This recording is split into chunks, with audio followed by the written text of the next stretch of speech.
Bismillahirrahmanirrahim. Assalamualaikum warahmatullahi wabarakatuh. Waalaikumsalam warahmatullahi wabarakatuh. Alhamdulillahilladzi anzala sakinata fi qulubil mu'minin liyazdadu imanan ma'a imanihim.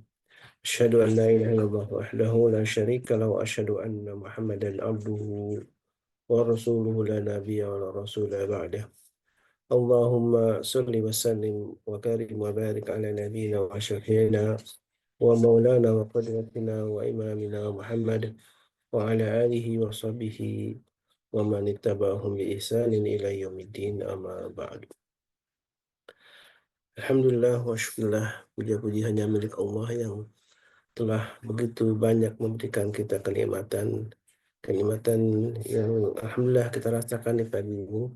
Semuanya dalam keadaan sehat walafiat, bangun dalam keadaan sehat, walaupun mungkin di antara kita ada yang sedang sakit, kurang kurang sehat badannya, maka kita saling doakan mudah-mudahan Allah Subhanahu wa taala segera angkat penyakitnya. Salawat dan salam tentu senantiasa kita serahkan kepada Nabi kita baginda Rasulullah SAW yang menjadi teladan kita dalam berbagai macam hal, terutama dalam membangun sebuah keluarga sakinah mawaddah warahmah yang menjadi sebuah tema di hari ini, sebuah tema yang mengingatkan kita bagaimana kita meneladani baginda Rasulullah SAW dalam hal membangun sebuah keluarga. Dan tentu ini sebuah syukuran kita di pagi ini kita dipertemukan kembali oleh Allah Subhanahu wa taala bersama guru kita Ustaz Dodi Al-Jambari, dan mudah-mudahan juga Bapak Haikal bisa bergabung karena kemarin beliau meminta izin berhubung karena kegiatan beliau yang padat sekali dan hingga tidak mungkin untuk bisa hadir untuk menemani kita. Dan alhamdulillah tentu ini kebersyukuran atas semua nikmat Allah yang hingga saat ini Allah istiqamahkan kita untuk hadir dalam majlis ilmu. Tentu karena bekal iman dan ilmu inilah yang mesti kita miliki untuk bisa mengarungi sebuah keluarga, ya, bahtera rumah tangga, yang di kemarin kita membahas tentang analisa SWOT yang biasa dipakai dalam eh, manajemen bisnis, ya. Dan tentu ini sebuah eh, metode atau strategi bagaimana kita menganalisa kekuatan kita, kelemahan kita, dan juga peluang kita, juga ancaman yang sedang terjadi di era-era sekarang. Begitu banyak hal yang tentu menjadi sebuah ancaman yang harus kita sikapi dengan baik. Dan salah satu peluang yang alhamdulillah kemarin kita bahas dengan guru kita, di saat Allah turunkan berbagai macam musibah, tentu sesungguhnya Allah sedang memberikan satu kenikmatan bagi kita. Dan ternyata adalah ahlul musibah itu adalah orang-orang yang diberi peluang oleh Allah Subhanahu wa taala untuk meraih satu kenikmatan atau suatu pahala yang besar, yaitu kesabaran. Dan kesabaran inilah yang selalu kita hadirkan dalam berbagai macam kehidupan kita. Mudah-mudahan dengan selalu hadir dalam majlis ilmu inilah kita saling mengingatkan untuk semua ya tetap dalam koridor sunnah dari Nabi SAW. Alhamdulillah, guru kita Sadadi kembali hadir, ya, sudah bersama kita. Insya Allah kita doakan mudah-mudahan Allah senantiasa memberkahi beliau bersama keluarganya. Allah berikan kesehatan yang sempurna untuk beliau bersama keluarganya, dan tentu keistiqomahan dalam dakwahnya. Dan ini doa juga untuk kita semua jamaah Majlis Keluarga Nisa yang dirahmati Allah. Alhamdulillah, Ustaz, kita masih melanjutkan, ya. Allah masih memberi kita umur usia untuk sama-sama eh, melengkapi pemahaman kita tentang bagaimana memahami keluarga ini dengan metode analisa SWOT ini. Memang akhirnya kita masing-masing harus mengevaluasi, Ustaz, ya, dengan kekuatan kelemahan yang kita miliki. Tentu kalau kemarin ayo masing-masing mengumpulkan, tentu bukan untuk ke kita, ya, karena ini menjadi sebuah, tentu masing-masing punya catatan atau evaluasi tentang keluarganya, suami, istri, ataupun anak-anak. Masing-masing kalau keterbukaan itu ada dalam rumah tangga, itu sangat indah sekali, Ustaz, ya.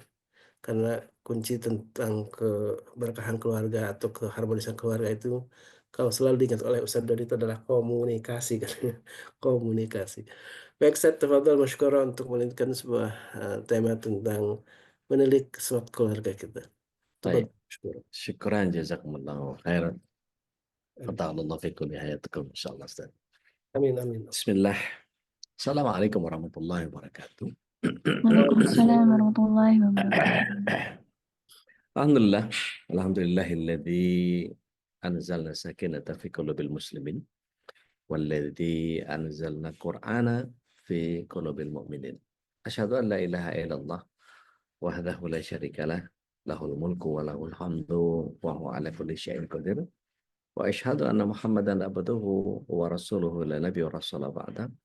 Allahumma salli wa sallim wa barik ala nabiyina Muhammadin wa ala alihi wa sahbihi wa mawala wa la haula wa la quwata illa billah amma ba'd. Bapak Ibu yang dirahmati Allah SWT, calon penghuni surga semuanya. Kebersyukuran adalah sebuah keniscayaan dan salawat serta salam semoga senantiasa tercurah ke hadirat Rasulullah SAW. Berikut para keluarga, sahabat dan para pecinta risalah dan syariat beliau hingga akhir zaman. Dan mudah-mudahan kita yang hadir pada kesempatan pagi hari ini bisa menjadi bagian dari golongan orang-orang yang mendapatkan syafaat beliau kelak di akhirat. Amin Allahumma amin.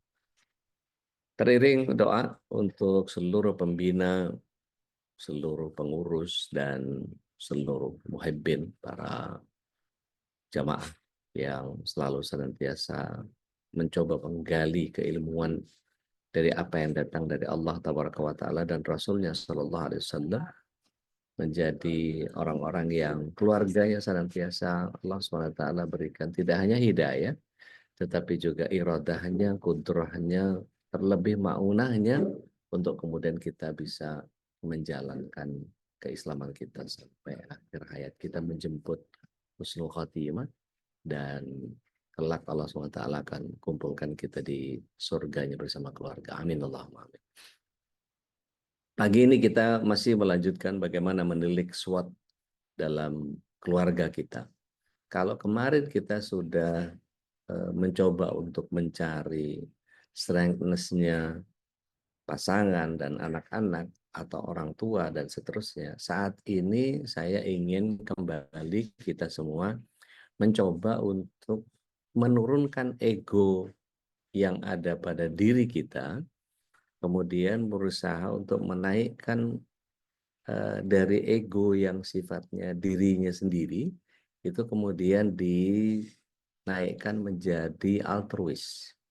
Jadi dari egois ke altruis. Apa itu egois, apa itu altruis? Nah, nanti Bapak Ibu bisa mencoba mencari secara definisi apa itu egois, apa itu altruis. Egois itu sebuah karakter yang kemudian di mana seseorang mementingkan dirinya sendiri, apapun pokoknya saya, ya. Kemudian mulai mengutamakan orang lain atau mengutamakan kepentingan orang lain atau memikirkan orang lain. Itu altruis. Nah, perubahan ini bisa terjadi melalui berbagai macam cara, termasuk sadar bahwa ketika kita ada di posisi, kalau kita mendengar bagaimana Ustadz Ruli menyampaikan bahwa posisinya harus sadar bahwa pernikahan itu ada titiknya, itu kita sendiri yang mengisi. Nah, itu nanti dari situ kita akan tahu betapa kita mungkin salah niat, kita mungkin salah tujuan. Tetapi yang terjadi ya sama-sama nikah, tetapi nikahnya itu untuk apa? Gitu ya. Oke, sebelum saya terlalu jauh, di ruang chat monggo silahkan Bapak Ibu coba pernikahan itu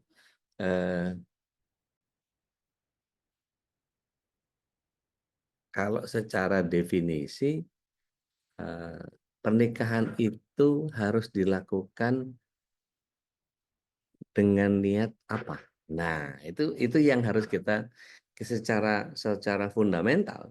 Kalau kita kemarin bicara tentang bahwa Islam itu adalah syahadat, tiang-tiangnya adalah sholat, kemudian dindingnya adalah puasa, zakat infak sodakohnya adalah jendela dan ventilasinya, pintunya, kemudian atapnya adalah haji, ayo kita lakukan.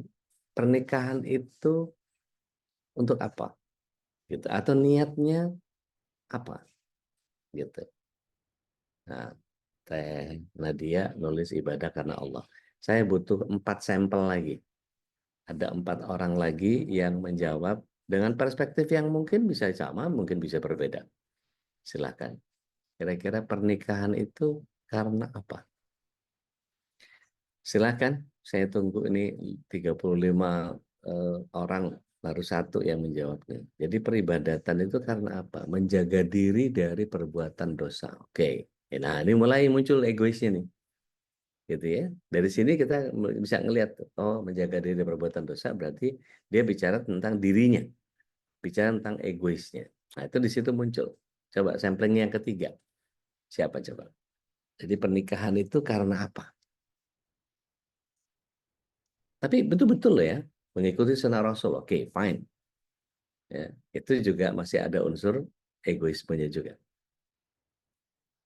Coba saya kepengen tahu samplingnya. 2 lagi, melahirkan generasi pelanjut dakwah, masya Allah, masya Allah.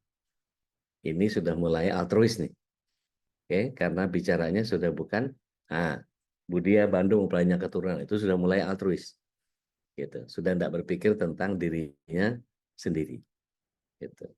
Satu lagi, ada satu lagi keren.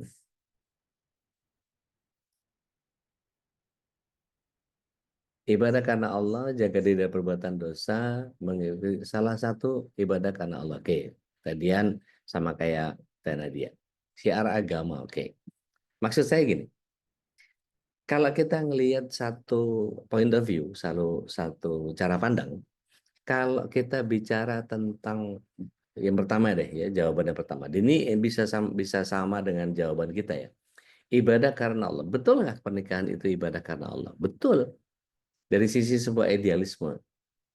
Kalau kita kemudian memahami bahwa sejatinya para pria itu bersumpah setianya kepada siapa? Sumpah setianya itu karena mertuanya atau karena pasangannya. Ini bicara tentang perspektif laki-laki dulu, karena dia yang menerima perpindahan pengembanan tanggung jawab dari dosa anak perempuan kepada orang tuanya, kepada bapaknya, kepada walinya, kemudian dipindahkan, saya yang mengambil tanggung jawab dosanya istri, saya ambil. Itu kan bagian yang kemudian setiap kita harus masuk dalam sebuah pemahaman yang benar. Jadi kalau misalnya akad itu terjadi, sumpah setianya itu kepada siapa? Kepada mertua atau kepada istri? Atau kepada pasangan? Yang mana dulu? Nah, karena dia kepada mertua. Oke, ini egois. Menjadi lebih tenang, nyaman dalam ibadah. Oke, pertanyaan udah beda lagi Bu Deni. Nah, kepada Allah. Nah, ini menjadi bagian yang point of view-nya kalau dia berjanji setianya bukan kepada pasangan, tapi kepada Allah. Jadi bukan sekedar saya terima nikahnya, saya terima kawinnya, anak bapak namanya Anu dengan mahar sekian tunai, bukan itu. Tetapi iya kejebak sama pilihan dua, mertua atau kepada pasangan, tentu kepada Allah. Ketika kita tahu bahwa tujuan kita adalah Allah, maka yang dibahagiakan Allah, bukan pasangan. Jadi saya menikahimu karena Allah. Bahwa kemudian betul menjaga diri dari perbuatan dosa. Balik lagi ke kita. Supaya dosa. Dosa siapa? Dia nggak dosa. Kita kali yang dosa. Supaya kita nggak jelalatan, supaya kita nggak main perempuan, supaya kita dan seterusnya. Itu POV-nya adalah POV kita. POV egois. Ya. POV yang kita terdorong untuk melakukan sesuatu daripada zina, daripada dosa, mendingan nikah. Betul, itunya betul, gitu ya, perspektif itu betul. Kemudian melahirkan generasi mengikuti sunnah Rasul kata Mbak Reni. gitu ya, mengikuti sunnah Rasul. Oke, ini dilakukan sama bagian yang kita contohkan Ibnu Abbas. Ibnu Abbas itu istrinya meninggal ketika itu usianya 80 tahun. Beliau sudah pindah ke Taif. Maka apa yang terjadi ketika istrinya meninggal? Keesokan harinya dia langsung minta tolong carikan seorang perawan untuk saya nikahi. Kira-kira kalau usia 80 tahun sudah tidak punya istri, kemudian menikah, minta. Istrinya masih basah kuburannya, dia sudah minta istri lagi. Ini bagian yang kemudian kalau komentarnya para netizen ini, yang maha benar netizen dengan segala komennya, gitu ya. Itu apa kira-kira? Kalau umur 20 tahun nikah lagi mau nyari apa sih gitu kan ya. Komentarnya kira-kira apa lagi tuh? Sungguh terlalu. Nah, kan macam-macam tuh. Padahal sebetulnya yang ketika ditanyakan kepada eh, Ibnu Abbas, mengapa engkau begitu ngotot untuk nyari perempuan dinikahin? Apa kata Ibnu Abbas? Aku tidak mau sehari pun hidup tidak di dalam sunnah. Kenapa? An-nikahu sunnati. Kata Rasulullah SAW. Wa man ragibati an sunnati, barang siapa tidak suka sama sunnahku, falaysa minni, bukan termasuk golonganku. Jadi ketika dia tidak mau melewatkan sunnah, pertanyaannya adalah, di kita mungkin stigmanya, balik lagi, antara egois dengan altruis itu biasanya orang lebih cenderung egois. Nggak mikirin orang. Sebagai seorang ayah misalnya, yang penting saya kerja, yang penting saya berkegiatan, yang penting saya melakukan kegiatan A, B, C, D, E, maka saya menjalankan apa yang saya kerjakan. Itu POV-nya egois. Mohon izin, kalau kita diajarkan kepada satu tatanan keseharian, yang sehari itu 5 kali kita diminta untuk sholat ke masjid, para pria ya, itu apa efek atau apa dasar pendidikan atau pembelajaran apa yang membuat orang menjadi harus ke masjid? Emang nggak bisa sholat di rumah? Sholat di rumah sah, sah. Persoalan yang kemudian kalau kita pahami bahwa ada beberapa hadis yang menyatakan man sami'an nida falam ya'tihi fala salatahu illa min uzur. Barang siapa mendengar azan kemudian dia tidak bersegera menunaikan salat, maka tidak ada lagi pahalanya salatnya itu kecuali karena uzur. Gitu. Tetapi ada hadis yang lemah juga mengatakan la salat fil jaril masjid illa fil masjid. Tidak ada salat orang yang berdekatan dengan masjid kecuali di masjid. Artinya kalau kemudian para laki-laki diminta oleh Rasulullah SAW, khairu sholata fi buyutikum, sebaik-baik sholat itu di rumah kalian. Illal maktuba, belum selesai. Kecuali yang diwajibkan. Jadi apa pesan untuk orang yang menuju ke masjid itu? Untuk kemudian dia berhadapan sama begitu banyak orang. Ternyata salah satu hikmah daripada sholat berjamaah itu, kenapa Rasulullah SAW menyatakan 27 derajat buat orang yang sholat di masjid. Tidak hanya berarti 27 derajat. Saya pernah sampaikan, kalau orang sholat sendiri itu dapatnya berapa, gitu kan ya. Maka yang disampaikan adalah 1, padahal enggak, 1/27. Kenapa 1/27? Karena kesempatan 26/27-nya di masjid dia hilangkan. Dia berusaha untuk, ya saya kalau di rumah itu lebih khusyuk Ustadz, bacaan saya lebih kejaga, dan saya kalau soalnya imam di masjid saya itu bacaannya ini, ada anak-anak apa segala macam, egois pikirnya.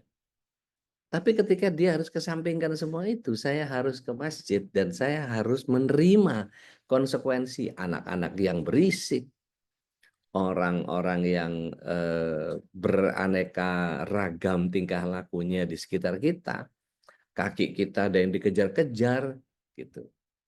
ada yang apa namanya sholatnya niru Rasul SAW tapi nggak tahu diri.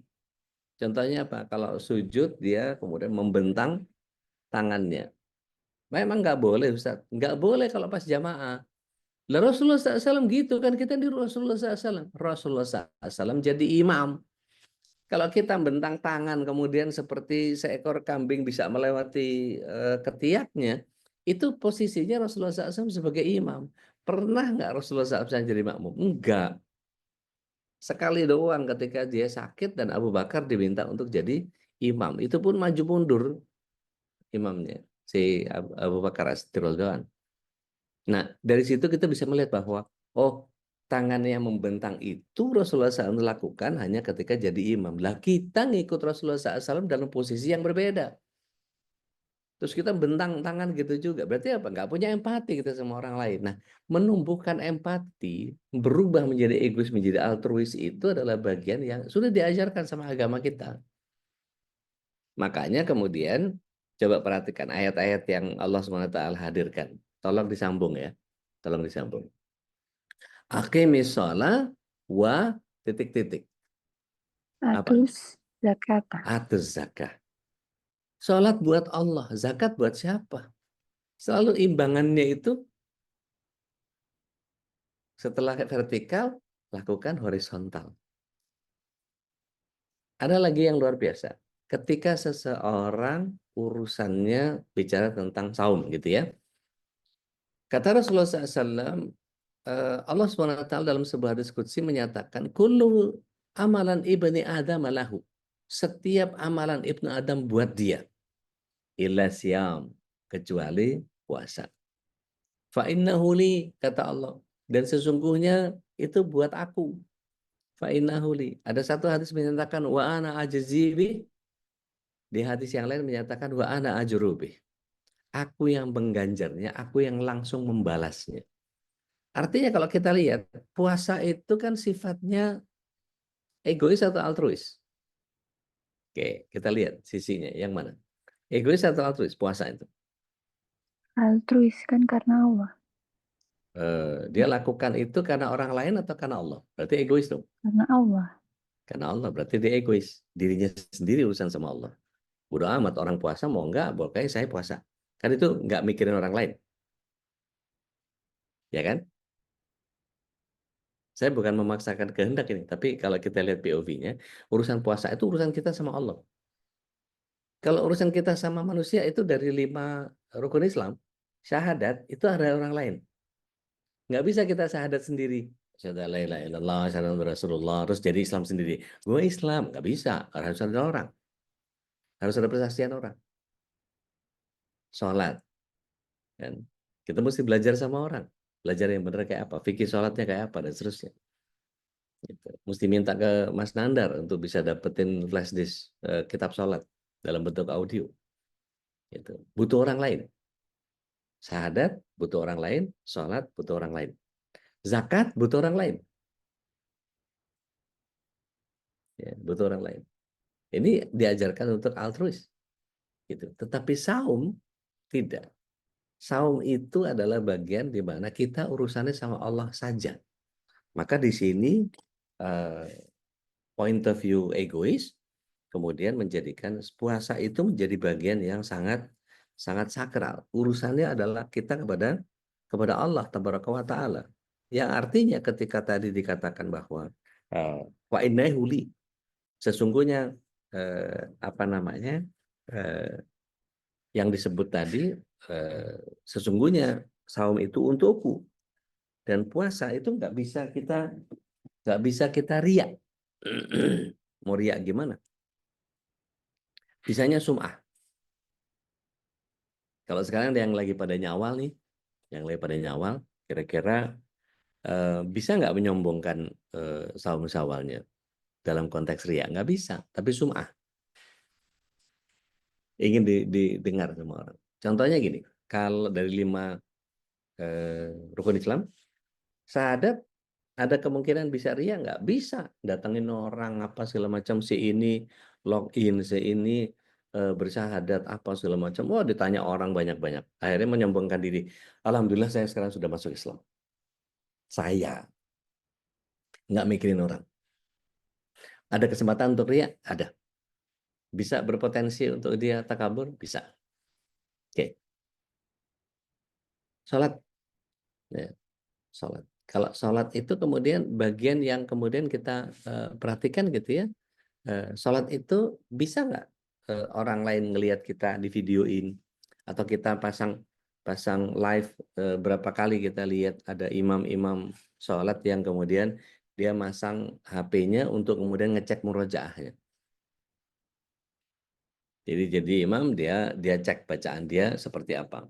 Apakah itu ria? Ada potensi untuk ria? Ada. Kalau dia share, dia tunjukin bahwa ini waktu saya ngimamin di Masjid Anu dengan bacaan surat Anu ayat sekian sampai sekian. Ada potensi untuk ria? Ada. Meskipun kita nggak bisa nuduh bahwa ria tuh nggak, bukan. Tapi ada potensi untuk ria. Oke, bayar zakat bisa nggak dipanggilin anak yatim, diserahin satu-satu gitu amplopnya gitu ya, undang komunitas anak yatim dari item mana apa segala macam, sambil dielus kepalanya sambil dikasih amplop apa segala macam dan seterusnya, bisa dipakein bisa berpotensi ria, bisa. Haji, wah, pakai apa namanya ihram, angkat tangannya, Ka'bahnya di belakang, kik kik kik kik kan gitu jadinya, malah bergaya doang tapi nggak bener gitu ya. Terus saum nggak bisa, apa yang mau ditampakkan nggak bisa ditampakkan, nggak bisa riak gitu. Maka balik lagi, kalau saum itu adalah bagian egoisnya seseorang, dalam tanda kutip dia sendiri urusannya sama Allah, maka saum itu kalau kemudian terbatalkan karena kesalahan dia, maka konsekuensinya adalah konsekuensi yang sifatnya lebih altruis. Coba, kalau misalnya orang tidak bisa puasa karena sakit misalnya, maka yang harus dilakukan untuk menggantikan puasanya supaya, kan dia nggak bisa qadha karena sakit, yang harus dilakukan apa? Bayar fidyah. Bayar fidyah kepada siapa? Altruis. Mikirin orang. Jadi padahal bagian ini saum itu adalah urusan sama Allah. Tetapi kok penggantinya kemudian menjadi altruis. Di sini ada pesan dari Allah Tabaraka wa Ta'ala dalam hikmah ya. Kalau rukun Islam tadi bicara tentang pesan-pesannya adalah pesan-pesan altruis. Berhaji bisa sendiri nggak? Nggak bisa. Butuh orang gitu. Saum bisa sendiri. Tapi gantinya fidyahnya adalah altruis. Zakat altruis. Sholat tadi mesti berjamaah, gitu. Lebih berpahala, gitu. Syahadat ada orang lain. Jadi ketika kita memahami bahwa ternyata Allah SWT memberikan pesan kepada setiap rukun Islam yang 5 itu adalah bagian yang kemudian setiap kita diminta untuk berorientasi altruis ketimbang egois. Nah ini yang saya ingin kita jadikan SWOT. Jadi lebih ke SWOT pribadi. Jangan lagi bicara ini soal saya, bukan. Tapi ini soal kita. Jadi seorang pria, seorang suami, seorang komam, dia harus berpikir tentang bagaimana istrinya, bagaimana anaknya, bagaimana orang tuanya, bagaimana mertuanya, bagaimana iparnya, bagaimana dan seterusnya. Sehingga dia tidak bisa mengatakan bahwa dia bicara tentang dirinya sendiri. Ahlan wa sahlan, Bebe Haikal. Kaif halak? Alhamdulillah, summa Masya Allah, alhamdulillah, Masya Allah, summa Masya Allah, alhamdulillah. Masya Allah, Masya Saya Allah. lagi menikmati guruku yang Masya Allah. Jadi ini Lanjut. iya Be, saya mencoba untuk mengupas tentang kenapa sih rukun Islam itu point of view-nya adalah point of view memikirkan orang lain dalam konteks altruis. Jadi Iya. kadang-kadang ada bagian yang memang urusannya sama Allah, dan kalau kita mau jujur buka Quran, satu dibanding 100. Satunya itu bicara tentang hubungan kita hablum minallah, tetapi ada 100 ayat yang bicara tentang hablum minan nas. Nah, ini yang kemudian setiap orang kadang-kadang karena POV-nya lebih banyak egois, dia lupa bahwa dia harus berpikir tentang orang lain. Kalau menurut antum gimana, Be? Apakah egois dan altruis Betul. ini menjadi harus bertransformasi dari egois ke altruis, atau memang itu nggak bisa diapa-apain karena karakter manusia yang memang begitu dari zaman baheula sampai kiamat kurang Kalau 2 hari. kalau kita perhatikan tentang Rasulullah sendiri, Sallallahu alaihi wasallam. bahwa beliau itu gini, saya coba masuk ke dalam tahun di mana beliau diangkat oleh Allah sebagai Rasul. Hmm. Ya, Ya. coba kalau kita perhatikan, kita baca, mengapa? Karena beliau yang paling peduli dengan umat. Ya. Sehingga terpilihlah beliau menjadi Rasul. Ya. Gitu. Terlepas dengan segala urusan takdir. Ya. Ya, terlepas dengan segala urusan yang lain. Kalau kita kembali mundur deh ke zaman Nabi Ibrahim misalnya. Ya. Di antara semua orang pada masa Nabi Ibrahim, kan cuman dalam sejarah Nabi Ibrahim kita baca, beliau kan the one and the only yang mikirin gimana umat supaya tidak Ya. nyembah berhala. Oke. Ya. Yang Ini. lain ikut aja dengan arus. Bodoh amat lah, yang penting gue selamat. Mungkin begitu. Ya. Tapi ketika Nabi Ibrahim berpikir, gimana jangan saya doang, umat ini harus selamat, dia diangkat sebagai Rasul. Begitu. Coba Baik. perhatikan, semua terjadi pada masa, semua kenabian berproses dengan cara berpikir gimana orang lain. Sahih. Begitu juga Rasulullah. Sallallahu Saya perhatikan, alaihi kalau dari sisi sejarah saya perhatikan ada kesamaan semuanya, yaitu kepedulian. Maka itu khairun nas, sebaik-baik manusia itu yang bermanfaat, anfa'uhum linnas. Sahih. Dari situ Ustaz saya melihatnya. Masya Allah. Begitu juga saya perhatikan orang-orang kaya, Ustaz. Saya perhatiin. Mungkin Kang Selo ada di sini? Ada, Be? Ada? Hadir, Be, hadir. Selalu. Hadir? Kan Hadir, Be.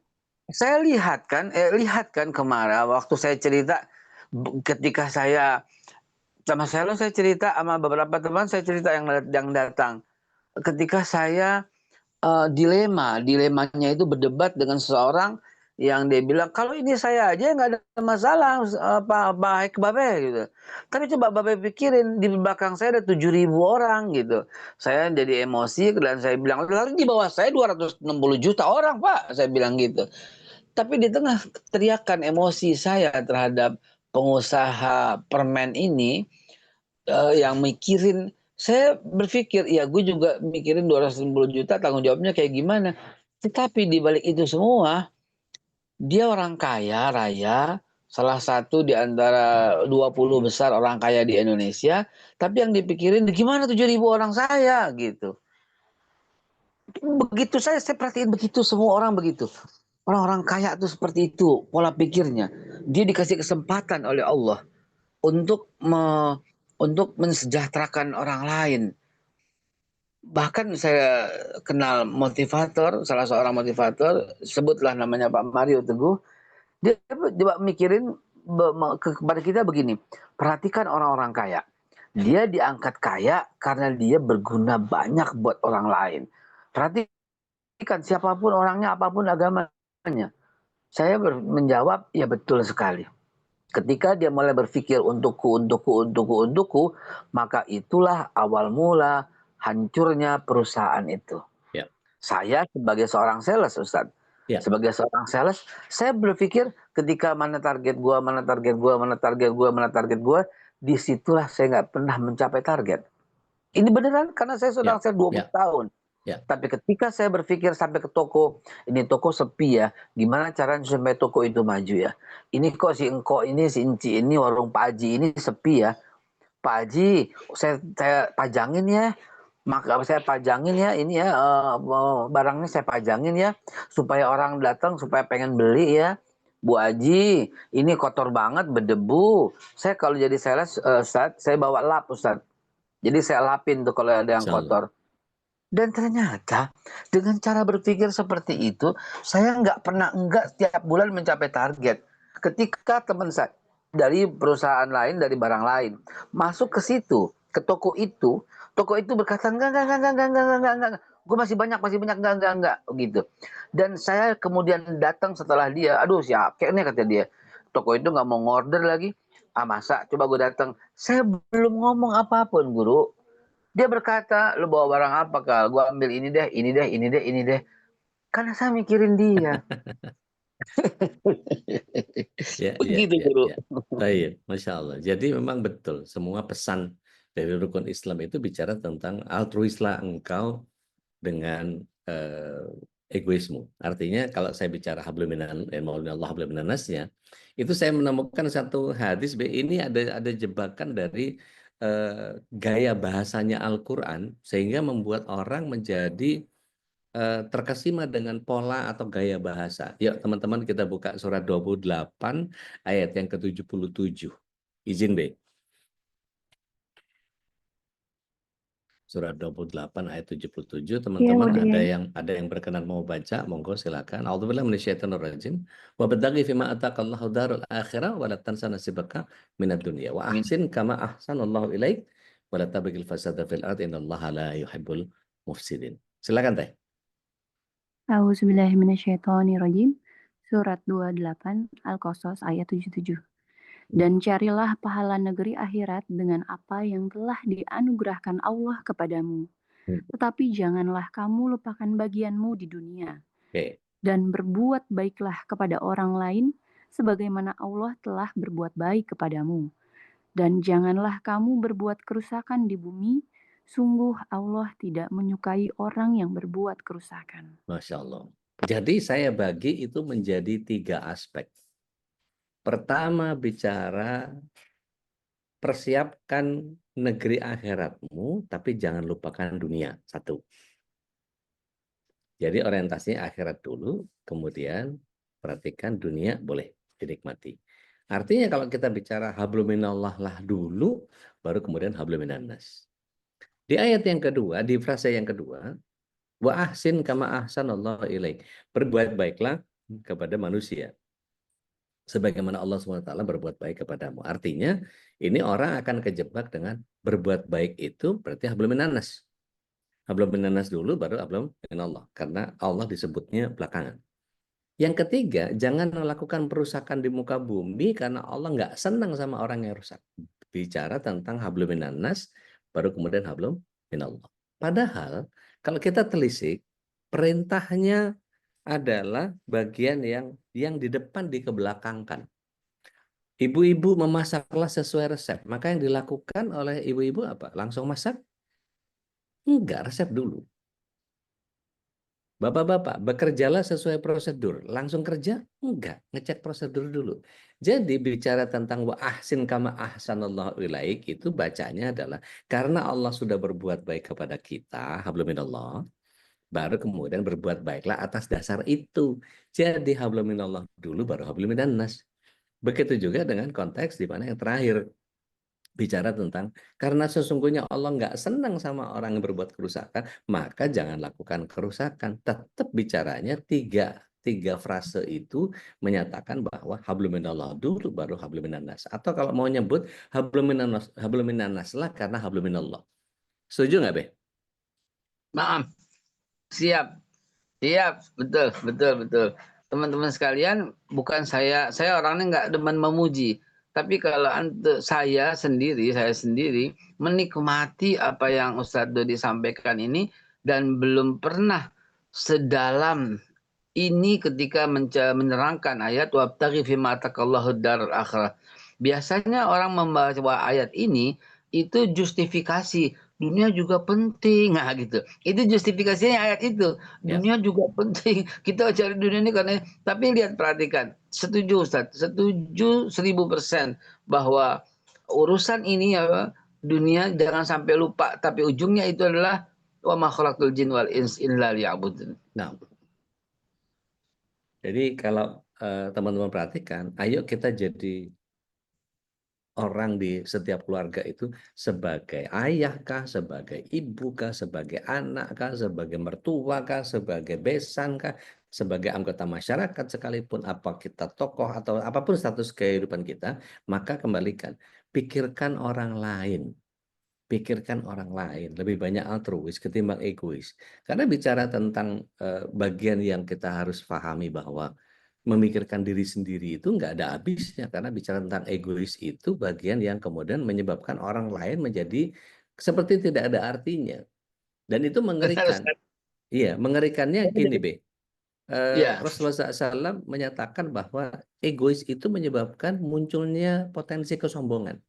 Kesombongan itu apa nah, sih?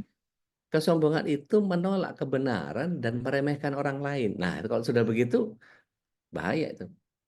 betul. Ustaz, Ya, saya sebagai pembimbing haji, sebagai pembimbing umroh, saya sering katakan kepada teman-teman jamaah yang ikut, saya bilang begini, siapa di antara jamaah yang mau cium Hajar Aswad sesukanya tanpa desek-desekan? hmm, hmm, Oh, saya mau, katanya gitu. ya, Saya tanya lagi, siapa di antara jamaah yang mau duduk di raudhah sesukanya tanpa diusir. desek-desekan, Ya, tanpa diusir? Saya mau. Siapa di antara jamaah yang I guarantee you tidak akan mendapatkan kesusahan saat umroh, saat tawaf, saat sa'i, walaupun apapun, saya mau. Ikuti saya ya, saya bilang gitu ya. Gimana? Ikuti saya, nomor 1 dan nomor 2 dan nomor 3. Gitu. Jawabannya sama, saya bilang. Persis, ini yang udah pernah ikut sama saya pasti tahu jawabannya. Pentingin orang lain. hmm, Allah akan pentingin Anda. Masya Allah. Itu Contohnya hadisnya gimana? sahih. Saya ambil contoh begini, Ustaz. Misalnya Anda antri waktu haji. Itu kalau haji, antri itu dengan makanan yang pas gitu. Kalau ada 40 jamaah, jeruknya yang 40, saya bilang gitu. Nah, perhatiin ketika orang ambil jeruk. Lihat, dia akan putar-putar, cari-cari, gesek-gesek, lihat-lihat, atas bawah, depan belakang, diambil yang bagus. Ini jahat sebenarnya. Ya, Ada egois. kejahatan ada di sana. Kejahatannya apa? Yang penting jeruk yang gue ambil bagus dan enak. Ya, egois. Dia nggak sadar gitu loh. Bahwa dia sedang diuji di tanah haram untuk akan dia bawa pulang ke rumah. Kalau itu karakternya, maka I guarantee dia tidak akan dapat haji yang mabrur. Saya bilang, ini contoh yang saya sampaikan sesimpel-simpelnya contoh. Jadi gimana Ustadz? Kalau Anda pengen yang normal wajar, Anda ambil aja satu, biasa. Tapi kalau Anda ingin naik kelas, ingin dilihat Allah, ingin dapat kemudahan, lihat cari jeruk yang agak jelek, agak busuk di antara itu semua. Nah, ini jeruk petot nih kalau orang Betawi, ini jeruk petot nih. Ya, Ambil yang ini ah. Ambil jeruk yang petot itu dengan katakan jangan sampai tetamu Allah yang lain yang bakal ambil. Jangan sampai jemaah yang lain yang dapat. Biar gua aja nggak apa-apa. Dan kita tutupin itu aib itu. Masya Allah. Kita tutupin aib itu. Sehingga pikiran kita pentingin orang lain. Luah, Masya Allah. Inilah yang apa namanya yang saya ajarkan kepada jamaah kalau ikut bersama saya saat umroh atau haji. Waktu pembagian kunci. Waktu pembagian kunci berapa banyak jamaah tiba-tiba jadi egois dan berkata, saya mana kunci saya? Mana kunci saya dong? Mana kunci saya? Mana? Padahal kalau dia mikir, kamu udah dapat. Itu saya katakan, saya haramkan ya Bapak Ibu bertanya untuk saya mana. Saya bilang, pasti Anda akan terpisahkan oleh kelompok dan jamaah kita ini, saya bilang. Masya Allah. Yang mesti dipertanyakan adalah, Bapak udah dapat kunci, Ibu udah dapat kunci, begitu juga saat koper. Koper saya mana? Gue sumpahin hilang koper lo, saya bilang. Tetapi yang harus Anda ucapkan adalah Ibu udah dapat kopernya. Bapak udah dapat kopernya. Ibu udah, Bapak udah. Bukan kewajiban saya sebagai pembimbing, bukan kewajiban Bapak ini sebagai mutawif. Tapi yuk kita saling sama-sama mengatakan dan menyampaikan ini kepada teman-teman kita. Oh, udah semua, alhamdulillah. Coba jawab, siapa yang bisa seperti ini, Anda, saya jamin Allah akan pentingin Anda karena Anda pentingin tetamunya Allah. Masya Allah. Masya Allah. Aneh juga pengen share nih, Be. Karena memang Ya, titahnya dari Jakarta adalah bawa jamaah, maka yang harus dipikirin ya jamaah, nggak bisa mikirin diri sendiri. Bahwa kemudian ada istri yang aduh ikut dong, aku juga pengen ini. Tunggu dulu, nggak ditugasin. Kalau misalnya ini pasti nggak keurus gitu. Jadi ketika wah eh, sama Ustaz. iya itu Sama jadi itu persis. nggak bisa ngurus. Saya pasti akan melebihkan seseorang untuk itu. Saya pasti pikirin yang lain tuh. Pasti jamaah dulu. Begitu saya lagi lapar nih, tapi terpaksa nunggu di pintu restoran gitu untuk memastikan bahwa semua jamaah saya sudah makan. Ya Begitu juga Allah Ustaz. begitu juga ketika di bis naik bis itu apa segala macam dipastikan bahwa snack apa makanan yang di itu sudah clear semua udah dapat. Itu kadang-kadang ada dikasih sama sopirnya satu, yang satu tadi diambil sama orang tahwij karena dia ngambil ini nggak apa-apa, punya aneh aja ambil. Antum antum jangan jangan ini tetap. Jadi sufferingnya itu bagian yang kemudian berusaha untuk gimana caranya supaya jamaah bisa nyaman menjalankan ibadah itu. Kalau aneh Nah, dulunya bekas orang susah jadi udah biasa susah, nyantai aja gitu. Nah, itu yang Ustaz. kadang-kadang ya kayak antum bilang mendahulukan jamaah itu jauh lebih sampai gini, Be. Pernah ketika dalam satu perjalanan 9 jam pakai pesawat itu ada yang lupa recline bangkunya, Be. Jadi tidurnya itu sambil apa tegak begitu. Nah, aneh Ya. cuman sekedar nurunin recline bangkunya itu agak agak rebahan sedikit gitu. Begitu dia melek lihat muka saya, itu langsung ada kok baik banget ya Ustadznya. Padahal ya cuma saya berusaha baik kepada semua jamaah saya gitu. Jadi berusaha untuk itu. Kadang-kadang suka bawa permen, Be. Karena kalau pas take off itu kan kadang-kadang suka lupa bagiin permen tuh pramugarinya. Nah, saya biasanya suka bagiin permen sehingga perbedaan tekanan udara pada saat kita take off itu kadang-kadang suka ganggu kan, mesti telan ludah apa segala macam. Itu bagian yang kemudian kalau habis itu kadang-kadang karena saya kasih ke jamaah grup lain gitu atau travel lain gitu. Saya nggak ada urusan, yang penting semua jamaah udah kebagi udah selesai. Nah, saya nelen ludah aja sendiri gitu kan. Bagian yang gitu mesti mikirin orang lain juga gitu. Gitu, Be. Ustaz, Ustaz, apa namanya? Istri saya berkata, kalau Ekal bawa jamaah, Tri nggak mau ikut. Itu kata istri saya. Hmm, hmm. Karena beberapa kali saya umroh, ya dia ikut, Nggak itu dia diurus. keleleran, bukan Ya, keleleran, betul. Nggak dia diurus. apa ya? Dia nggak terlalu diperhatikan. Saya Ya, bilang iya dong, ini ke jamaah. Tapi kan ini istri sendiri awalnya ya. dia protes seperti itu. Ah.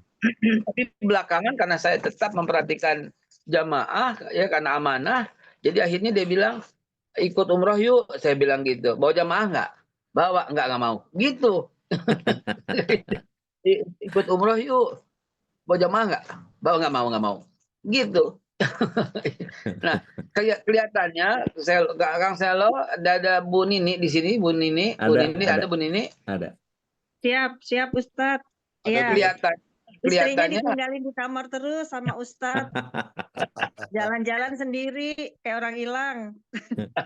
kelihatannya ini ada peluang umroh nih, dibimbing oleh Ustadz Dodi, diajak bercanda oleh Bapak Haikal. Kelihatannya begitu. Insya Insya Allah, amin. nanti Kabul Februari ya tahun Ustadz depan, ya. Be. Insya Allah, Be. Panjang umur, jalan Jadi bareng kita, insya Allah. panjang umur, amin ya Allah. Pembimbingnya Ustadz Dodi Al-Jambari begitu ya. Hiburannya dihiburannya oleh Bapak Haikal. Wah, rame itu. Siap-siap di restoran. Siap, Makannya bismillah. telat karena penggemarnya Babe pasti minta foto semua itu seluruh restoran. itu itu itu penyakit yang susah itu, aduh elah. Kita nggak bisa makan Ustaz, kita makan sambil diri kadang-kadang karena jemaah pada bubar, jemaah yang lain Ustaz, jemaah sono ya Allah. Ya, tadi iklannya gitu Mbak Nini, umroh bersama pembimbing Ustadz Dodi, hiburan Babe Haikal, jadi hiburan gitu. Bisa aja, Babe. Siap. Jadi balik lagi kepada bagaimana peran keluarga itu menghadirkan altruis dulu deh, jangan egois, sehingga setiap kita nanti monggo silakan kalau ada yang berkenan sharing atau mau nanya apa efek daripada, oh iya selama ini saya mikirin gimana caranya supaya membahagiakan orang lain itu bagian yang kemudian membuat kita menjadi bahagia. Benar banget yang tadi Bapak Ekal bilang itu bahwa ada orang yang zalim, jahat banget, dia milih-milihin apa jeruk yang petot, yang penyok gitu, yang bongkeng istilahnya kalau bahasa saya, itu dia nggak mau ambil. Padahal sebetulnya itu cara Allah SWT untuk menguji dia. Begitu juga saya pernah lagi ngurut karena satu satu restoran itu kan yang pakai bisa beberapa travel gitu. Itu Iya. bisa-bisanya karena sendok dan garpunya terbatas. Sendok dan garpunya terbatas, piringnya terbatas, maka bisa-bisanya si bapak ini ngambil piring, ngambil sendok, itu dioper ke belakang saya yang teman dia. Astagfirullahaladzim. Dan saya kehabisan piring sendok makan, tapi ngantri, tapi nggak pegang piring makan. Itu dia ngeduluin orang lain. Bagus sih altruisnya, tapi asobiah untuk golongannya dia sendiri. Saya jadi, Nah, saya bilang, oh, oke nggak apa-apa. Saya langsung ke bangket, saya bilang piring habis, sendok sama itu habis. Itu. Baru mereka datengin gitu. Masalah yang di belakangnya jadi geleng-geleng, enggak, orang-orang yang depan kita duluan, enggak apa-apa dah. Ini travel kita. Masya Allah, masa ya gitu banget sama orang. Padahal sesama Muslim itu mestinya, saya nggak tahu ada persoalan apa di kita ini kalau nggak tahu. Asobiah itu bagian altruis yang salah sih kayaknya, Be.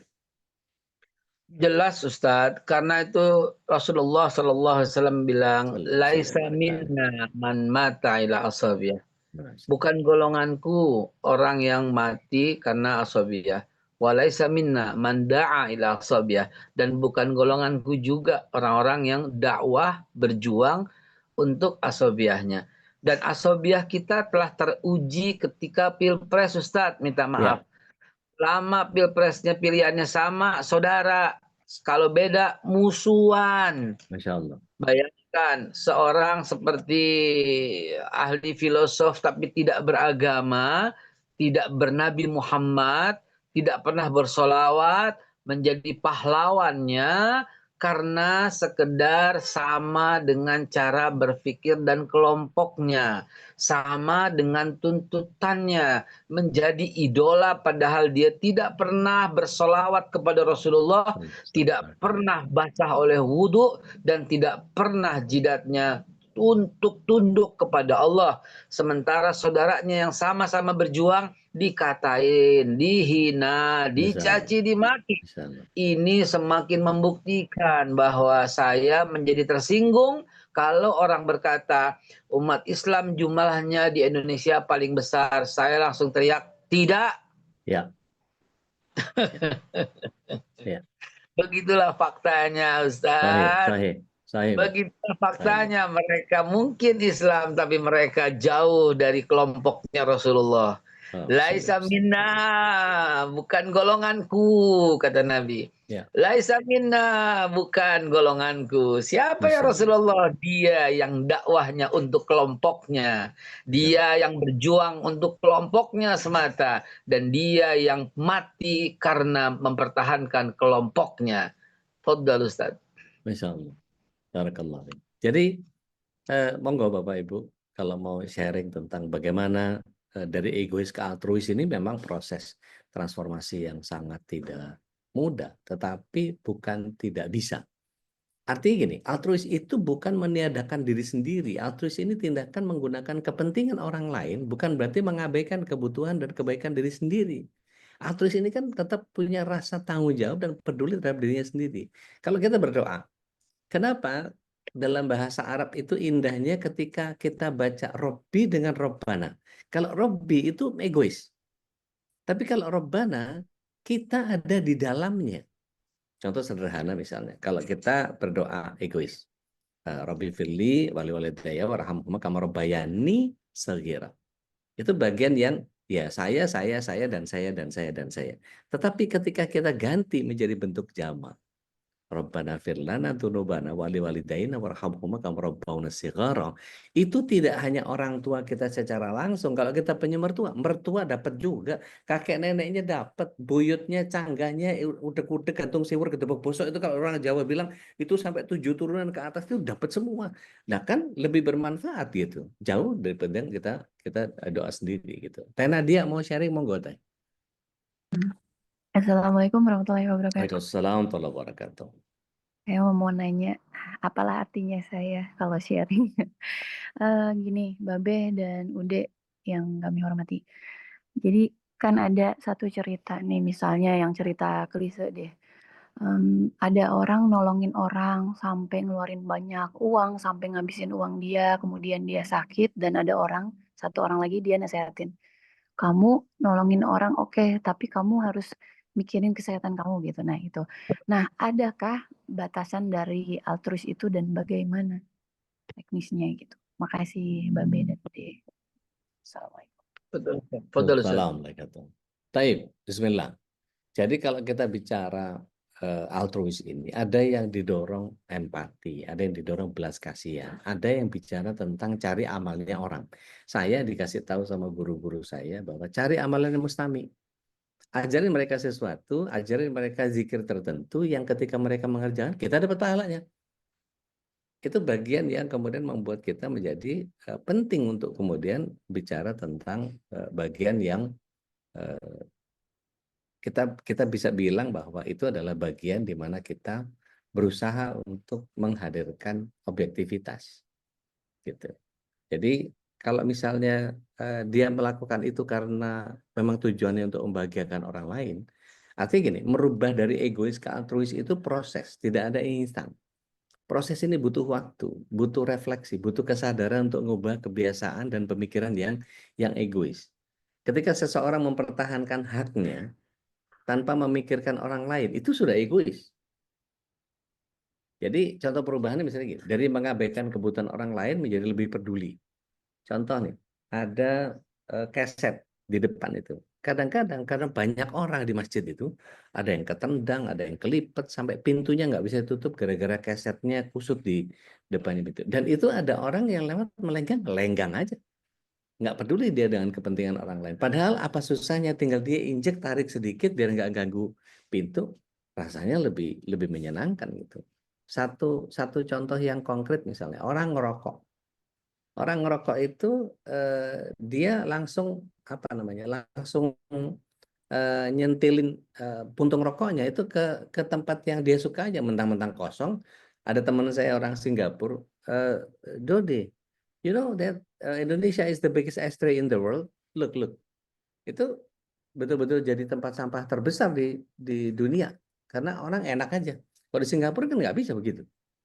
Nah ini bagian yang kemudian tidak memikirkan diri sendiri tadi gitu kan. Punten, wallahu alam. Tambahan Be. Mbak Nini, saya mau komen dengan Mbak Nini. Sewaktu umroh pembagian kamar sesuainya itu quad dan triple. Nah tiba-tiba ada salah satu jamaah memasukkan saudaranya yang tinggal di Saudi ke kamar gitu. Dan saya mengalah memberikan tempat tidur saya ke saudara jamaah itu. Saya ke masjid aja itikaf. Masya Allah kawan saya tiba-tiba telepon minta saya menempati kamar yang sudah dia pesan dan dia nggak jadi check in karena suatu hal.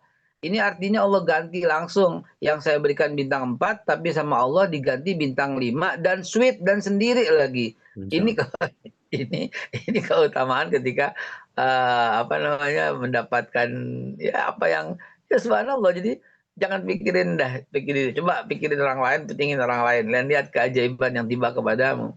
Yang kedua, Farah bilang, Ustadz ada seorang suami, dia menikah lagi tanpa ridho istri. Tanpa ridho istri, anak dan orang tua. Apa yang seharusnya dia lakukan? Gitu. apakah suami tersebut egois gitu? Ini jawabannya kepada Ibu Farah, saya bilang gini, Bu Farah, pura-pura nggak tahu aja. Saya kira Bu Farah mungkin anggap ini bercanda ya. Tapi gini, dia mau egois tuh urusan dia.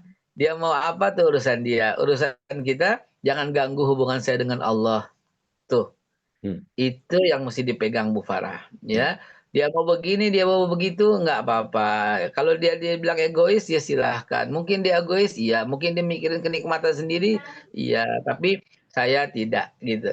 Saya mau berguna untuk semua orang, saya mau berguna, saya mau damai hidup saya. Nggak apa-apa kamu seperti itu, apalagi udah terjadi. Ya, nggak apa-apa itu seperti itu. Yang penting hubungan saya dengan Allah tidak terganggu, karena hubungan saya akan abadi sepanjang masa, sepanjang akhirat, dunia akhirat itu dengan Allah Subhanahu wa taala. Kemungkinan dengan istri, dengan suami, dengan anak bisa menjadi fitnah di hari kiamat, tapi jangan sampai menjadi fitnah kepada Allah. Yang penting hubungan saya dengan Allah tidak terganggu. Apa yang akan Ibu lakukan coba dengan suami yang tiba-tiba sudah punya istri lagi di luar? Apakah Ibu ingin membencinya? Apakah Ibu ingin menceraikannya? Kalau menceraikannya, kalau umpamanya apa kata anak nanti? Anak akan jadi bermusuhan. Kalau Ibu katakan ya, kalau karena anak berkata pada Ibu, Bu kenapa cerai? Apa jawaban Ibu? Apa jawaban Ibu? Nggak akan sanggup menjawab pertanyaan anak yang seperti itu. Oh karena bapakmu begini, menciptakan kebencian antara bapak dengan anak. Kalau ibu berkata, emang ibu mau begini, tuh menciptakan kesalahan antara ibu dengan anak. Kesian. Katakan saja, wallahu a'lam bishawab, ya, itu lebih baik, itu lebih indah, itu lebih berbagi, itu kuasa Allah, itu taudarullah, kita nikmati, jalani, karena Allah udah begitu baik memberikan kesempurnaan bagi kita, memberikan rumah dan sebagainya buat kita. Fokus saja Bu Farah, kepada apa yang Allah berikan. Jangan fokus kepada apa yang akan saya dapat. Saya ulangi ya. Fokus aja Bu kepada apa yang telah Allah berikan. Bukan fokus kepada apa yang sudah kita dapat. Kalau yang sudah kita dapat itu namanya ngitung-ngitung, membagi dan membandingkan diri sendiri. Tapi ketika fokus kepada yang Allah berikan, lihatlah Allah sudah berikan begitu banyak kesempatan. Dan kesempatan yang paling indah dari semua kesempatan itu adalah hubungan kita kepada Allah tidak terganggu oleh apapun yang terjadi di sekitar kita.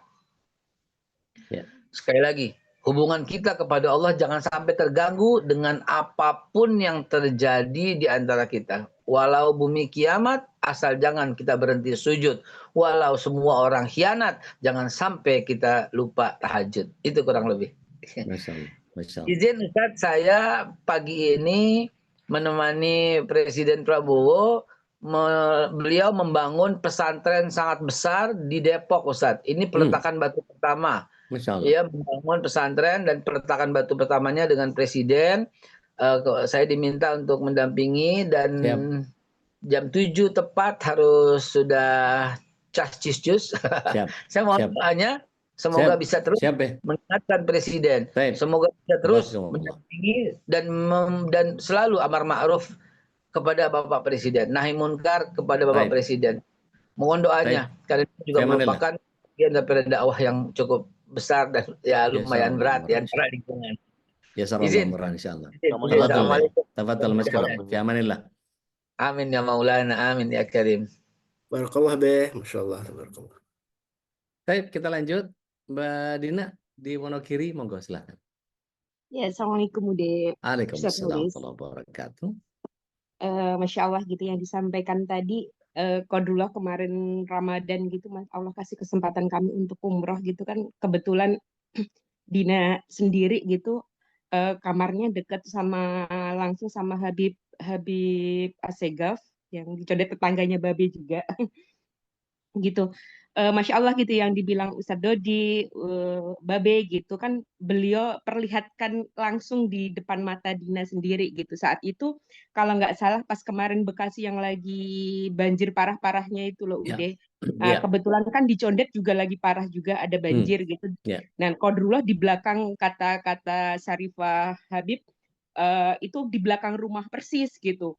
Nah, saat kita lagi maksudnya untuk ibadah gitu ya, beliau tuh masih masya Allah gitu sempet gitu ya mikirin yang di rumah, ngurusin warganya yang lagi banjir gitu kan. Kodullah rumah beliau tuh kalau kata Syarifah beliau itu adalah lebih tinggi. Jadi ngurusin catering ini itu beliau sampai ngetok kamar Dina gitu, apa namanya, minta bantuan ini ngurusin itu gitu kan. Saya bingung waktu itu, masya Allah gitu, maksudnya di saat beliau harusnya menikmati Baitullah gitu kan, beliau masih ingat gitu saudara yang mungkin di Indonesia yang sedang kesusahan, dan itu masya Allah gitu.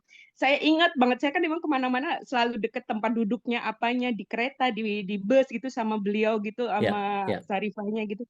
Nah, banyak banget gitu maksudnya keajaiban yang Allah kasih gitu, Masya Allah. yang benar-benar gitu ya, janji Allah itu kayak tadi kalau Babe cerita yang kamarnya dikasih terus Babe dapat itu, dan benar gitu kalau di tanah suci ya, itu kebaikan yang kita lakukan itu masya Allah langsung saat itu kayaknya gitu sama Allah itu digantikan gitu.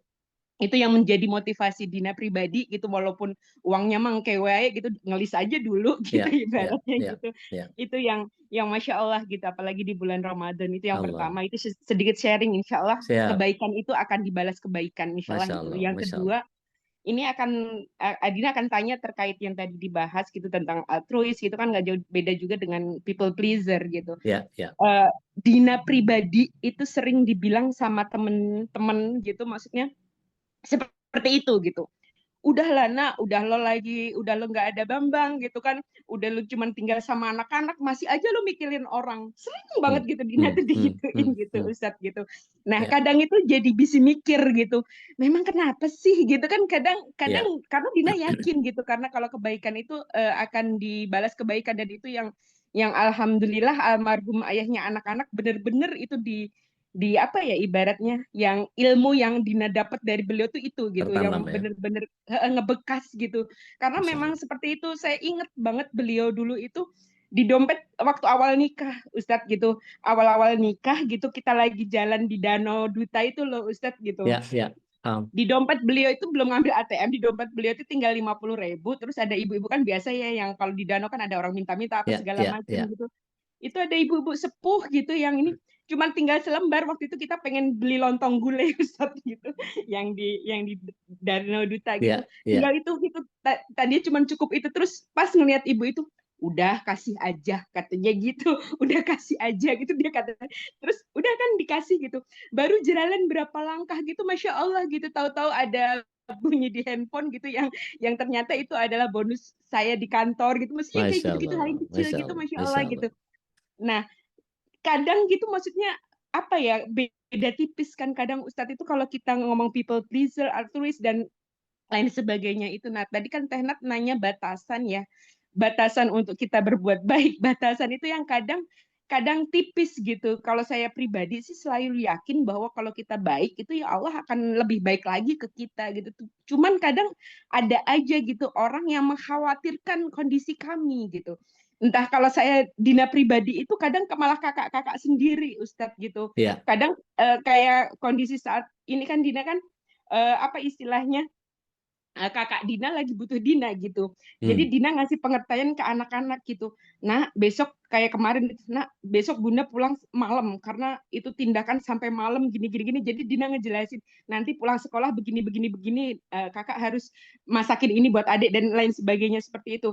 Nah, kadang ada kacamata kakak lain itu yang ngelihat, lo anak kecil-kecil ditinggal di rumah begini gitu. Nah, kadang tuh ada sisi yang apa ya Ustadz, yang kadang Dina tuh, emang Dina salah ya kayak gini gitu. Nah kayak gitu Ustadz gitu, mohon nasihatnya gitu terkait gimana cara kita biar nggak ngerasa kecil gitu, kadang tuh ngerasa sedih gitu dikasih komen-komen yang seperti itu. Nuhun Ustadz. Bismillah, wassalamu ala rasulillah. Kalau kita bicara tentang prinsip hidup kita, kalau kita sudah terbiasa melakukan kebaikan, tapi kemudian ada orang yang mengganggu bahwa kita dibilang people pleaser, kita dibilang terlalu baik, sebetulnya lebih kepada bagian yang ya nggak ada masalah. Itu kan urusan gue sama Allah gitu. Artinya gini, kalau kita punya prinsip, saya dari dulu, saya sering ngobrol sama Mas Selo. Saya sering kali dimanfaatkan sama banyak orang. Dan saya senang jadi manfaat.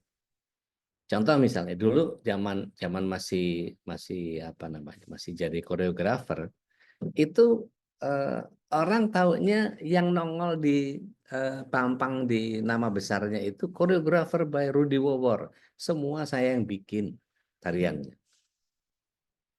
Jadi kalau teman-teman di praktisi, di penarinya tahu, itu sih bukan apa namanya, bukan Rudy Wawor itu yang bikin koreografer. Ada BSF Award waktu itu. Saya ngerjain semua dan saya it's okay, nggak ada masalah. Yang punya nama besar dia it's okay, it's fine, nggak ada masalah. Dulu di radio begitu juga. Saya bikin di Excel itu mengaitkan pakai intranet. Jadi ketika login logout, saya bikin semacam data yang bisa kan kalau di intranet itu satu Excel itu bisa dikerjakan dari beberapa awal. Itu saya sengaja bikin supaya nyambung antara orang keuangan tahu apa yang dikerjakan sama operator, sehingga orang traffic bisa ngecek apakah iklannya sudah diputar atau belum, sehingga music director, karena saya sebagai production director, saya nyoba nyambungin itu sehingga per hari atau per jam itu bahkan AE sudah tahu bonusnya yang keluar berapa, orang keuangan sangat tahu dia harus keluarin biaya berapa, dan orang sales dan begitu juga dengan GM-nya bisa tahu berapa angka per hari ini yang dia dapatkan untuk hitungan dan itu dimanfaatkan sama komunitas. Oh ini bisa dipakai, betul, silakan. Dan saya nggak minta apapun dari situ. Jadi betul-betul ya monggo-monggo aja silakan gitu. Dan saya berusaha untuk kalau kita berbuat baik sama orang, itu tadi yang saya bilang dari Sahih Muslim itu, barang siapa yang bantu orang lain memudahkan urusan orang lain, Allah akan mudahkan urusan kita. Dan saya ngelihat bahwa, mohon maaf ya, saya cuma sekedar lulusan SMA Katolik bisa ada di posisi yang kayak sekarang gitu. Jadi anggota MUI pusat tanpa ijazah sekolah agama, saya jadi pemegang beberapa kondisi yang kalau saya omongin semua nanti ria gitu, nggak naudzubillah min dzalik. Tapi ingin saya menunjukkan bahwa kalau kita melakukan sesuatu dasarnya willing to kemanfaatan buat banyak orang, itu banyak sekali yang kemudian Masya Allah. Kalau tadi kayak cerita Mbak Din yang bicara tentang Mas Bambang ngasih 50.000. Ali bin Abi Thalib karamallahu aja melakukan itu. Dia keluar dengan 6 dirham di kantongnya. Kemudian ketika ketemu sama fakir, dia kasih 6-6-nya. Mohon izin nih, kalau duit kita sekarang dirham itu satu kepingnya itu angkanya 100.000 gitu ya. Katakan 6 keping itu berarti 600.000. Kita kalau ketemu sama fakir 600.000 dikasih semua atau nuker? Nuker itu. Jadi kalau kita bawa 100 ribuan, 6 lembar gitu, ketemu sama fakir, 100 ribuan rasanya nggak pantas buat fakir. Kita cari recehan gitu, kalau perlu goceng 2.000, kalau perlu gitu. Ini enggak, ahli dikasih 6-6-nya dikasih. Begitu teman dikasih ya, ketika nggak bisa belanja ke pasar, maka dia balik kanan, pulang ke rumahnya. Sebelum sampai ke rumah sudah ada tetangganya. Ya Ali, ada hadiah fi ahlikum. Dia bawain gembolan makanan itu. Syukran jazakumullahu khair, dia terima, dia buka. Lebih dari 6 dirham kalau dievaluasi. Artinya ketika Allah SWT yang diandalkan, caranya luar biasa. Dan banyak sekali testimoni-testimoni yang kemudian ketika saya melakukan ini untuk kepentingan orang banyak, maka kayak tadi, Bu Nini cerita, Babe cerita, banyak banget yang begitu. Dan kalau mau di list gitu ya, kalau mau di list, luar biasa. Gitu. Wallahu a'lam bishawab. Tedian terakhir. Assalamualaikum warahmatullahi Waalaikumsalam warahmatullahi wabarakatuh. wabarakatuh. Mangga Teh. Ude Ya. mau nanya nih, kalau aku kan waktu 2016 haji itu, jadi Ya. ada orang Sunda yang nggak bisa bahasa Inggris, nggak bisa bahasa Arab, kayaknya sih dia demensia gitu. Terus dia tuh bahasa Indonesianya juga nggak terlalu lancar. Ya Allah pertemukan sama saya yang bisa bahasa Sunda gitu. Akhirnya aku tanya asalnya dari mana, ID card-nya juga dia nggak bawa. Terus akhirnya waktu itu karena aku pertama kali haji gitu ya, jadi nggak tahu, akhirnya aku anterin ke petugas hajinya, Pak ini tolong nggak bisa ini. Terus langsung aku pulang, aku pikir udahlah di tempat yang ini, tapi kadang ada rasa bersalah dalam hati gitu. Maksudnya nolongnya tuh nggak total gitu Iya, loh, Ude. ya, Nggak nggak sampai dia tuntas. Ya. ketemu sama saudaranya atau Ya, ya. kelompoknya gitu. Cuma waktu itu begitu sampai hotel, aku cuma bisa berdoa, ya Allah mudah-mudahan orang ini dipertemukan sama kelompoknya itu Ya. gitu.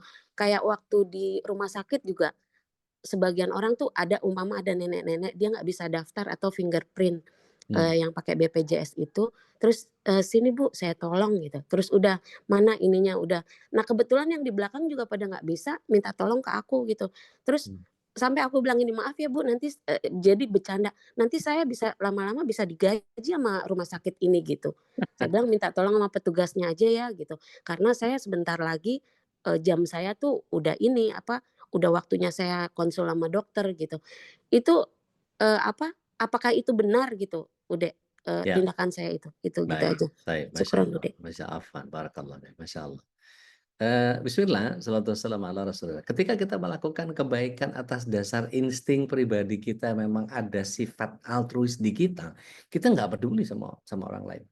Saya ingat betul ketika nih ada Mbak Nana yang kemarin anaknya cerita beliau baru pulang setelah kecelakaan malam dan apa itu waktu haji beliau gitu juga, tasnya hilang, handphonenya hilang hanya gara-gara ngurus ada nenek-nenek yang harus dibantu gitu. Dia nggak peduli sama barangnya, dan kemudian itu terjadi HP-nya sampai susah dihubungi karena bicara tentang menyelamatkan orang lain, ya qadarullah wa syafa'al, Allah hadiahkan bagian yang sangat boleh jadi hidupnya jadi lebih manfaat sekarang, jadi mungkin keadaan agama keluarganya jadi lebih terjaga dan seterusnya. Dan kita nggak bisa lihat itu secara apa namanya apple to apple, hilang HP diganti HP, nggak begitu. Kadang-kadang Allah SWT mengambil sesuatu untuk digantikan dengan sesuatu yang jauh lebih baik gitu. Gini deh, terakhir gini, saya kepengen ayo kita ngajak kepada Bapak Ibu tentang bagaimana Rasulullah SAW yang ketika Mi'raj ke Sidratul Muntaha itu melihat bahwa kubus cahaya itu dikelilingi, ditawafi oleh 70.000 malaikat rahmat yang sambil mengucapkan subhanallah, alhamdulillah, wala ilaha illallah, Allahu akbar, wala haula wala quwata illa billah. Itu langsung Rasulullah SAW bersirabak pandang dengan nurullah yang jauhnya 40 hijab antara Baitul Ma'mur sampai ke arsy-Nya Allah. Langsung seketika itu Rasulullah SAW langsung tersungkur dalam sujudnya, dia mengucapkan at-tahiyyatul barakatuh shalawatut thayyibatulillah. Disambut oleh Allah SWT. Assalamualaikum ya Nabi warahmatullahi wabarakatuh. Kemudian apa yang dijawab oleh Rasulullah SAW ketika disebut Assalamualaikum? Kalau kita belajar bahasa Arab, kalau pakai alat gitu ya, Assalamualaikum itu untuk sendiri Rasul atau untuk banyak orang? Untuk sendiri. K itu domir pribadi. Mukhatab. Yang langsung berhadapan. K. Assalamualaikum ayuhan Nabi warahmatullahi wabarakatuh. Tetapi lihat jawaban Rasulullah SAW. Beliau tampik bahwa keselamatan itu hanya diberikan kepada beliau. Apa yang beliau lakukan? Assalamualaikum wa ala ibadillahi sholihin. Bahasa terjemahan hikmahnya adalah bagian yang kemudian Rasulullah SAW menampik, ya Allah, jangan kau berikan keselamatan hanya kepada aku. Berikan juga kepada orang-orang yang beribadah kepadamu dengan kesolehannya. Langsung Rasulullah SAW mengucapkan asyhadu an la ilaha illallah. Disambut oleh Allah Tabaraka wa Ta'ala yang jarak 40 hijab itu. Wa asyhadu anna Muhammadar Rasulullah.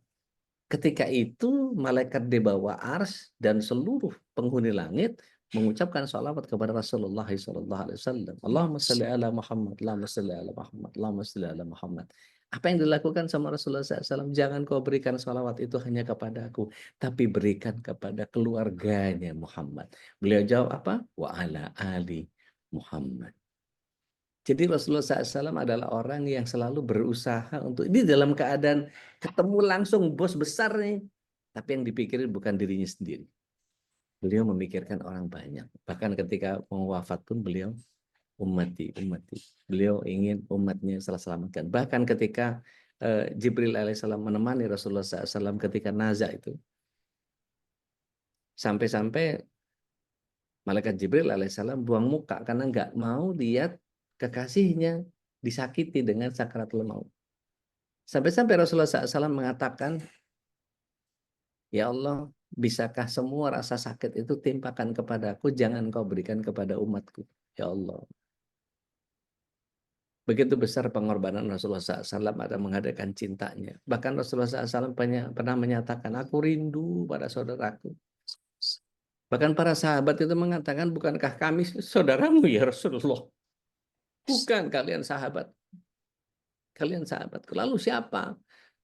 Lalu siapa saudaramu ya Rasulullah? Mereka yang jauh setelah kalian, mereka hanya mendengar aku. Tapi mereka mentaati aku tanpa harus berjumpa denganku. Mereka menjalankan perintahku, menjalankan semua, menghindarkan diri dari apa yang aku larang, dan mereka sejatinya adalah saudaraku. Jadi kalau Rasulullah SAW saja sudah jauh lebih mencintai orang lain ketimbang diri sendiri, yuk kita mulai berpikir tentang altruisme ini kita perlukan. Maka dalam sesuatu yang kita lakukan untuk keluarga kita, yuk kita balik refleksi diri, jangan kemudian nuntut orang lain melakukan kebaikan untuk kita. Kita dulu mengerjakan sesuatu untuk orang lain. Mudah-mudahan Allah SWT itu atas apa yang kita bagian yang kemudian ketika kita tahu bahwa hadir begitu itu, mudah-mudahan jadi bagian yang kemudian Allah sangat tahu tentang apa yang kita rasakan. Seperti tadi Teh Dian menyatakan bahwa perasaan dihantui rasa bersalah karena nggak bisa nolong maksimal, itu apakah boleh? Boleh, nggak ada masalah. Saya sering kali apa namanya, kalau di dekat rumah saya itu ada jalan potong gitu ya. Saya kadang-kadang suka lewat situ karena macet. Begitu lewat jalan potong, tiba-tiba ada orang yang jalan kaki. Saya lihat kayak pulang dari gereja nih. Maka saya langsung berhenti depan dia. Mau kemana Om? Saya mau ke Bumi Anggrek. Oh yuk bareng, saya juga mau ke Bumi Anggrek. Udah naik. Udah naik saya, karena dandanan saya dandanan bukan dandanan Ustadz, pakai helm juga, dia nggak kelihatan jenggot saya segala macam. Dia nanya, tinggal di mana? Saya di Bumi Anggrek juga. Bapak tinggal di mana? Oh dia dekat di tempatnya Pak Jod. Oh saya tahu, saya sering main ke sana. Oke, yuk. Saya langsung anterin ke rumah itu. Saya begitu dia turun, terima kasih banyak katanya. Dari mana tuh? Begitu saya buka helm saya untuk kesopanan, dia lihat jenggot saya. Gitu. Oh, Bapak Muslim di sini? Iya, saya ketua Forum Muslim Bumi Anggrek. Oh, masya Allah. Dia kaget gitu dengan oh, iya, baik. Itu bagian yang kemudian jadi omongan. Gitu. Dan saya bukan nyari omongannya, tapi memang ya begitu aja. Bahkan dulu kalau punya mobil itu kepengennya orang yang, karena di tempat kami itu dulu di perumahan kami itu jarang angkot yang bisa masuk sampai ke dalam. Maka jarak dari jalan rumah itu, dari gerbang klaster sampai ke nemu angkot itu agak jauh. Maka ketika saya bawa mobil, sering saya kemudian mepet ke orang gitu, saya buka kaca, ayo bareng ke depan. Ayo bareng ke depan, ayo bareng ke depan, ayo bareng ke depan. Dan itu banyak sekali. Sekarang nggak bisa. Kenapa? Ya mulai mikir gitu. Ada mbak-mbak cantik gitu. Giliran mbak-mbak cantik ya jadi tawarin. Ayo Pak sampai ke depan gitu. Giliran bapak-bapak tua nggak diangkat gitu. Nah itu mulai tendensi ya sudah. Sekarang udah mulai ya mikir ya sudahlah gitu. Sekarang banyak ojek, banyak yang bisa pesan apa namanya online apa segala macam. Ya udah makin kesini makin terdorong untuk egois. Ala kulli hal, mudah-mudahan kita bisa meniru bagaimana semangat Rasulullah SAW yang memikirkan orang lain seperti sebagaimana Rasulullah SAW merindukan kita sebagai saudaranya. Kita sudahi Ustaz. Mudah-mudahan ini jadi manfaat buat kita semua insya Allah. Amin. Sallu ala Nabi. Allahumma shalli wa sallim wa barik alaihi. Masya Allah, tabarakallah. Pagi yang penuh inspirasi ya. Kita sudah diajari oleh Rasulullah sesungguhnya ya. Dimana Rasulullah SAW mengajarkan tentang bagaimana altruisme ini. Dan kalau kita masuk kategori SWOT ini, bisa jadi itu sebuah opportunity sebenarnya saja. Nah, sebuah peluang untuk menjadi orang yang bisa menutupi kekurangan kita, jangan-jangan dengan opportunity itu opportunity menjadi orang yang baik, orang yang bisa sekaligus bisa jadi threat karena kita egois. betul. Masya Allah, tabarakallah. Tinggal praktek sendiri deh, tinggal praktek aja bagaimana kita menjadi seorang altruis. Seorang suami tentu sangat tepat ketika dia mementingkan anak dan istrinya. Begitu juga seorang istri begitu mementingkan suami dan anak-anaknya. Dan ketika semua orang dalam anggota keluarga itu punya nilai-nilai altruis ya, untuk pasangannya, untuk anaknya, untuk juga orang lain di sekitar kita, itu sudah pasti menjadi kepastian ya dari Allah Subhanahu wa taala, Allah akan turunkan keberkahannya untuk keluarga kita. Dan salah satu juga yang mungkin baru kita sampaikan doa gitu bagi mungkin sahabat-sahabat semuanya atau keluarga yang sedang sakit, dan saya baru catat ada ayahanda dari Ibu Ninik yang sedang sakit ya, terbaring di rumah sakit. Kita doakan juga kepada Allah Subhanahu wa taala segera angkat penyakitnya, dan juga mungkin ada jamaah lain juga yang saudaranya atau sedang sakit juga kita doakan semuanya. Dan inilah sebuah kepentingan sebuah padilahnya kita bermajlis ilmu itu adalah ketemu dengan orang soleh, Ustaz ya, saling mendoakan, saling memberikan motivasi, inspirasi, dan kalau itu menjadi sebuah kemanfaatan yang kita rasakan, tentu tidak akan mungkin kita akan lepas dari jamaah kaum muslimin.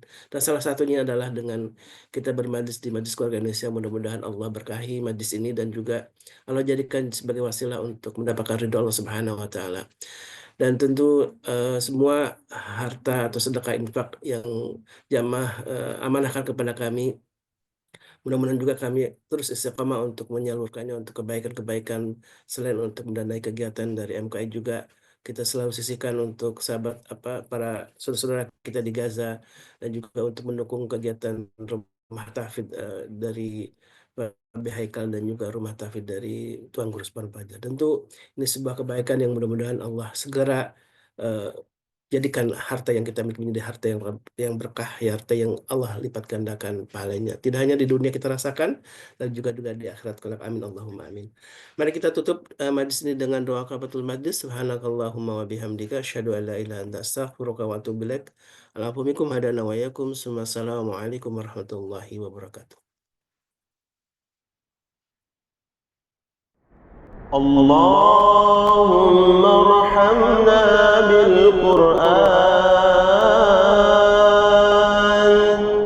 واجعله لنا إماما ونورا وهدى ورحمة. اللهم ذكرنا منه ما نسينا وعلمنا منه ما جهلنا وارزقنا تلاوته